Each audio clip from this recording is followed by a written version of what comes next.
So, I may or may not have accidentally found a cult in Venice, Italy. Legit, like, chanting, red lighting, the whole human sacrifice to an ancient seed god to keep the city above the surface for another 10 years. Oh, well, okay, maybe not the last part, but still, I know what you're thinking. Joe, that's a load of crap. There is literally no way. And I swear to God, I have actual video evidence. Just don't make me whip out the bulletin board and red string because I will. Before we get started, I want to give a little bit of context to what I'm working on today. This is a portrait of one of the NPCs from a game of D&D that I used to run with my friends. Her name is Zoe, and she's a mercenary who was one of the love interests for one of my players. Initially, she was pretty stiff and closed off, but she started to warm up to the party after they saved her town from the pirates. This painting is a pretty good example of the type of work I do for commissions as well. D&D character art is legit one of my favorite types of commissions, so please, if you want to see your babies come to life, I would love to lend a hand. But let's start with a bit of the actual content of the video, you know, the context as to why somehow I stumbled upon a cult. I've probably mentioned this before, but I went to art school, right? And when I started looking for colleges, I knew I wanted to find a school with a study abroad program. I didn't really care where I was headed, I just knew that I wanted to do the thing, because I knew college was one of the best chances I would have at getting enough time to travel before I started to really dig into, say, freelancing or paying rent. Fast forward to the summer of 2019. Which, incidentally, was the last study abroad program before they stopped doing it for global pandemic reasons. Little Joe packed up his stuff and flew to Florence, Italy to spend 3 months studying art history. My particular program also offered a painting and a photography program that was twice the workload, since they would spend the entire day out making art. Meanwhile, my class got the chance to go to pretty much every museum and church in Florence, which also very handy, considering historical context. I can't say which program was the best, per se, but I will say that my program got me very comfortable interacting with the Italian cityscape like I wasn't simply a foreign tourist. Part of this art history program was we had these weekend trips to other cities throughout Italy, most notably Venice. Now, okay, I get that everyone's not been to Venice, so I'm gonna paint you a little word picture. So, you know those old Italian cities?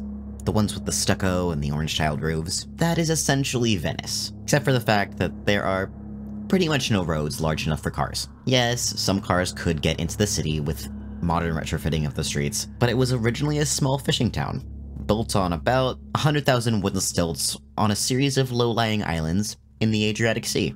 The city itself is a series of canals and bridges designed to have boats be the primary form of transportation between the islands. So much so that I found out that there are no traditional street taxis like in other big cities like New York. There are instead water taxis. Think literally a motorboat that you can call to pick you up and sail you home from a night out at the club. Anyways, there are these winding alleyways between the stone buildings designed for people on foot. It's incredible, and if you get a chance to see it before it entirely floods with the rising ocean levels, I recommend you go when the streets aren't flooded, sometime between February and August. On this particular weekend, my class got to tour St. Mark's Basilica on Friday, and then we had the other 2 days to do whatever we wanted. For me and my friends, that usually consisted of eating a lot of pizza. After lunch one day, a few folks left early to go explore the city, and we wanted to meet up at a theater to catch a film on the other side of town, and that left me and another friend, let's call him Jason, to meet up with them later.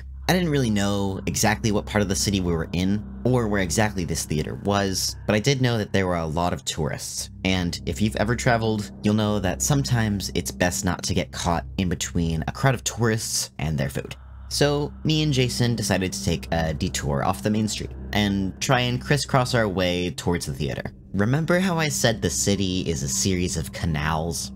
Yeah, so if you make a wrong turn, you can't just cross the street and turn around since, you know, it's a canal. There are bridges that can get you to the other side, obviously, but they're much more spaced out than you would say your average crosswalk. And I was not about to take a short little swim across the street. One wrong turn after another, and we found ourselves well off the beaten path. No more tourists, thank God, but also not many more people in general. Not only did we try and walk through a possibly closed museum/gallery, much to the custodian's confusion, but also, as we squeezed deeper into another dimly lit alley, a flash of red caught my eye. Naturally, being a curious person, I dragged Jason back to investigate with me. And here's what I found.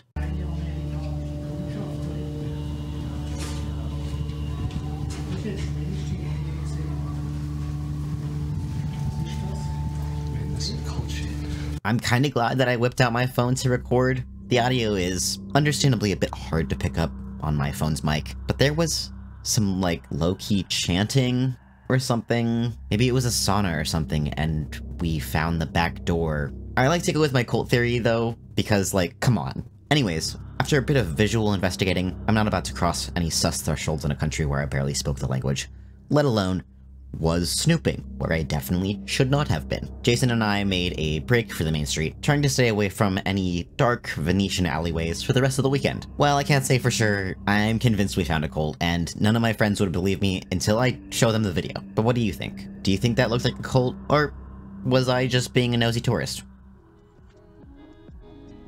I love to keep making these storytime videos alongside some art discussion videos. Let me know by hitting that like button if that's something you'd like to see too. I want to keep it both educational, lighthearted, and, you know, entertaining. I also wanted to highlight some cool artwork I've been into recently. These are from my friend Justine Gurley, a background artist on the shows Hell of a Boss and Has Been Hotel, which recently came out on Prime Video. If you haven't gotten a chance to watch it yet, I highly recommend supporting indie animation, especially the variety with local YouTube roots. Justine's work has always been that sort of funky gothic vibe with a lot of color, and I highly recommend you take a peek at their portfolio via the link in the description. Thanks for sticking around. I'm in the process of creating new video assets. Thank you for your patience and understanding as things start to change around here. I'll post more info as to why and what's happening, but essentially, it's gonna take me some time to adjust to posting regularly, so bear with me, and I'll see y'all soon.